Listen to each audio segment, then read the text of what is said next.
오늘은 공선 옥의 소설 명랑한 밤길 위기 두 번째가 되겠습니다.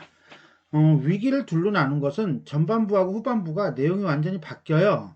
그러니까 분위기도 바뀌고, 그래서 이거는 둘로 나누는 게 맞겠다 싶어요. 그래서 이제는 발단, 전개, 위기 앞부분까지가 하나의 어떤 분위기를 보여주고 있다라고 한다면, 위기 두 번째부터 결말 부분까지가 이제는 두 번째 분위기를 보여줘요. 그러니까 장면이 완전히 바뀌는 듯한, 그러니까 색깔이 완전히 바뀌는 듯한 그런 부분이다. 그런 전환의 부분에 해당하는 것이 바로 위기 두 번째가 되겠습니다. 위기 두 번째라고 했지만 거의 클라이막스 정도로 봐도 돼요. 클라이막스가 두 개라고 볼 수도 있고. 어쨌거나 간에 나가 그를 위해 채소를 가지고 갔으나 그에게 완전히 인간적인 모욕을 당하고 그 다음에 나오는 장면이 되겠습니다.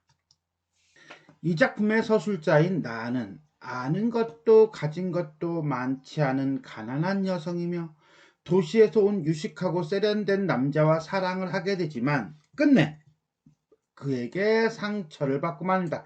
이 상처가 그냥 단순한 상처가 아니라 상당히 모욕적인 상처예요. 그러면서 그들은 그렇게 상처 입은 채 집으로 돌아가던 나는 외국인 노동자를 만나고 그들에게 처음에 뭐합니까? 두려움을 느껴요. 그러다가 외국인들의 대화를 들으면서 동질감을 느낍니다.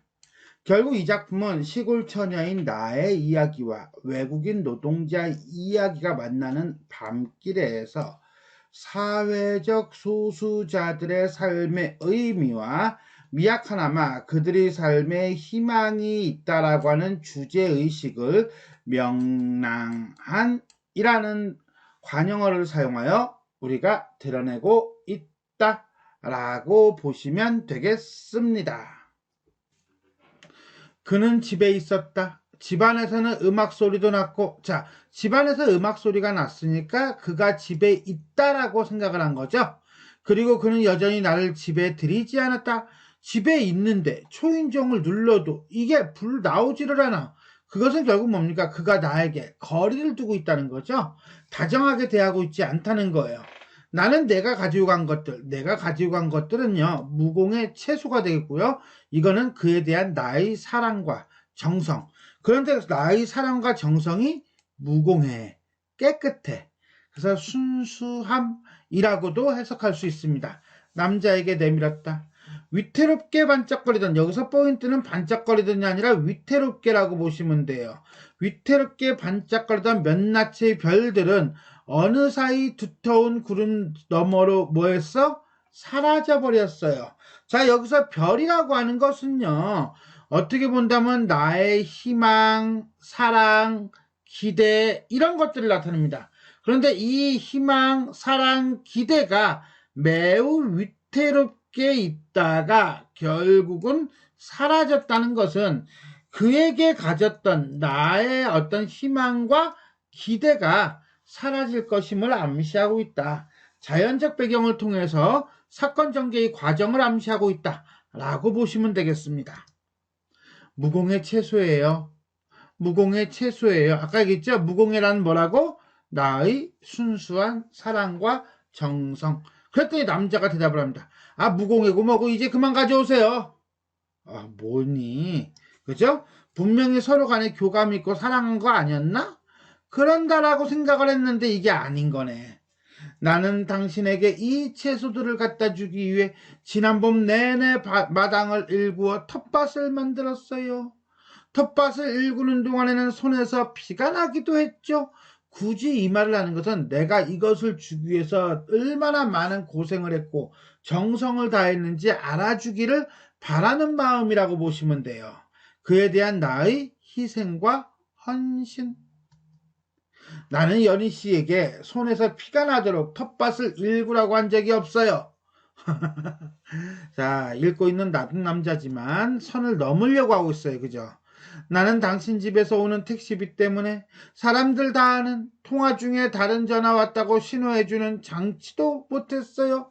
그러니까 나는 당신을 만나기 위해서 당신 집에 오는 택시비라고 하는 것은 나는 당신을 만나기 위해서 많은 것들을 희생하고 포기했다라고 하는 거죠. 통화 중에 다른 전화가 왔다고 신호해 주는 건 요새는 거의 뭐 기본인데, 그 당시에는 유료 서비스였나 봐요. 그러니까는 이러한 경제적으로 나는 여유롭지 못했다는 것을 또 보여줌과 동시에 당신을 만나기 위해서 포기했던 것들을 제시해주고 있다. 그러면서 생각합니다. 내가 그랬던가? 그러나 나는 그에게 어떤 말로 내 마음의 슬픔을, 분노를, 어떤 거, 내 마음의 슬픔과 분노는 그가 나를 사랑하지 않는다는 것을, 낯선 감정을 표현해야 할지 알 수가 없었다. 그러니까 뭐예요? 순진한 거야. 연애 경험이 없는 거야. 그래서 통화 중 대기장치 따위의 엉뚱한 말이 튀어나올 수밖에 없었던 것이었다. 자신의 속마음을 정확하게, 직접적으로, 적확하게 표현하기가 조금 어려웠던 거죠. 그러다 보니까 엉뚱한, 생각지 않았던 말이 나온 거예요. 당신은 나쁜 사람이라는 진짜 내 속마음을 말하기가 나는 두려웠다. 헤어지기 싫은 거죠. 무슨 장치? 나는 문득 무안해져서 말하지 않았다. 그건 장치한다고 하지 않고 설정한다고 하는 거야. 그것도 모르니? 가만. 앞에서는 헤요치를 쓰다 갑자기 그것도 모르니? 뭡니까? 완전히 깔보고 무시하고 조롱하는 거죠. 남자가 비웃었다. 그 비웃음이 순간적으로 나에게 용기를 주었다. 한마디로 뿔딱지난 거죠. 장치든 설정이든 하여간에요. 난 누구처럼 mp3가 있는 것도 아니고 당신에게 노트북도 사줄 수가 없어요. 여러분들 mp3가 뭔지는 알죠? 알 거예요. 예전에 나도 썼는데 지금은 안 씁니다. 핸드폰에 이렇게 다 저장해서 들으니까. 아무튼 간에 이런 거를 통해서 우리가 이제는 이 소설의 어떤 시대적 배경을 나름대로 짐작은 할 수가 있을 것 같아요. 근데 말하고 싶은 건 그걸 얘기하고 싶은 게 아니라 그만큼 나는 경제적으로 여유롭지가 못했다. 그렇다고 가난하다라고 얘기하기는 조금 어렵고요. 내가 당신에게 줄 수 있는 건 이 무공의 채소뿐이에요. 라고 하는 것은 사실 이 무공의 채소는 별 볼 일 없다가 아니라 나의 전부예요. 라고 하는 것과 같은 거예요. 그러니 나를 가지고 장난치지 마세요. 나는 이제 겨우 21살이에요. 나는 이제 겨우 21살이에요. 이제 막 성인이 됐어요. 그만큼 나의 사랑은 순수한 거예요. 21살 처녀한테 이러시면 죄받겠죠. 더군다나 당신은 배울 만큼 배운 사람이고 비록 노트북이 없으면 못 쓰지만 이런 집도 구해서 직업이 나오네요. 그죠? 글하는 사람은 글도 쓰고 하는 작가네요. 최소한 작가가 아니라면 등단한 것이 작가다 라고 한다면은 그러면 뭐 글 쓰는 것을 업으로 하는 사람 정도로 봐도 되겠고요. 심장은 격렬하게 떨려왔지만 흥분했지만 나는 최대한 천천히 그리고 또박또박 말했다.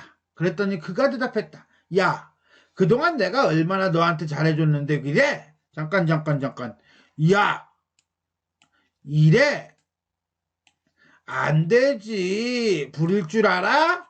뭐요? 느낌적으로 압하고 확실하게 달라졌죠. 분위기가. 어투가 변했어요.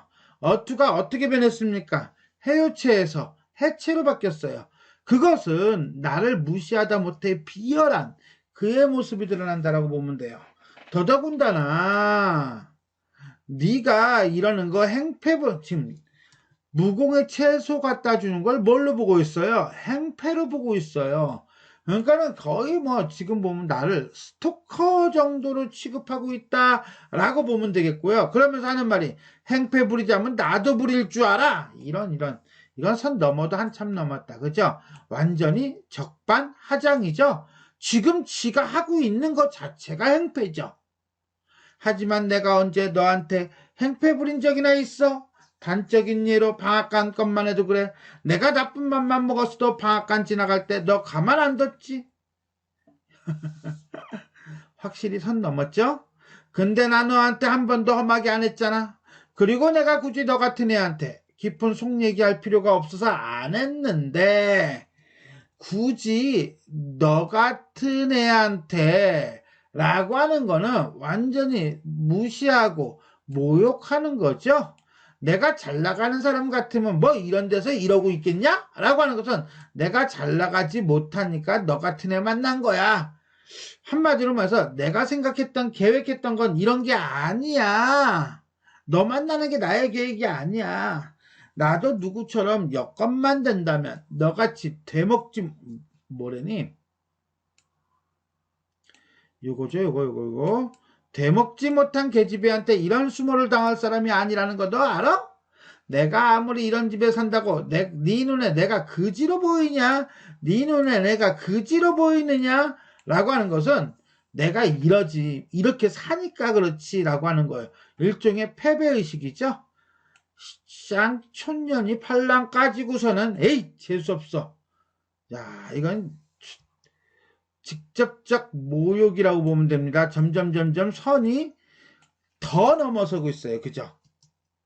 나는 남자가 내던진 비닐봉지에서 쏟아져 나온 나의 고추와 상추와 치커리와 가지를 수습했다.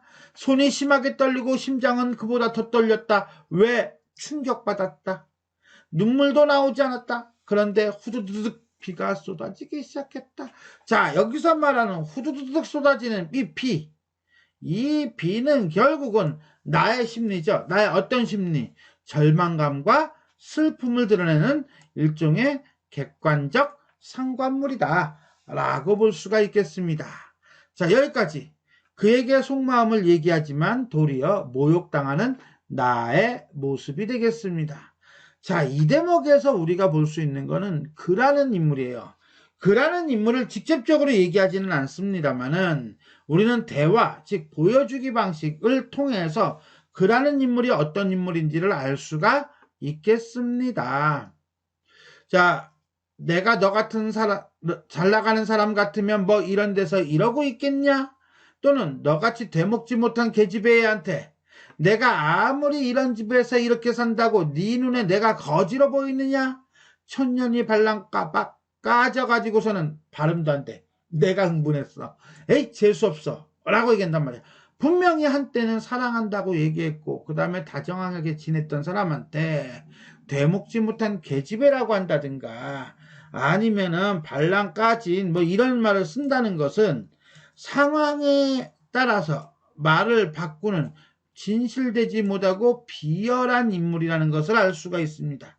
또한 내가 잘 나가는 사람 같으면 이런 데서 이러고 있겠냐 든가 내가 거지로 보이느냐 라고 하는 걸로 볼 때 이 그라는 남자는 상당히 큰 피해의식과 열등의식을 가지고 있는 인물이다 라고 볼 수가 있겠습니다. 자, 이렇게 해서 우리는 공선옥의 소설 명랑한 밤길 위기 두 번째 후반부가 되겠네요. 나가 그를 위해 채소를 가지고 갔으나 그에게 모욕을 당하고 나오는 장면에 대해서 살펴보았습니다. 지금까지 내용이 도움이 되셨다면 좋아요와 구독 버튼 눌러주시고요.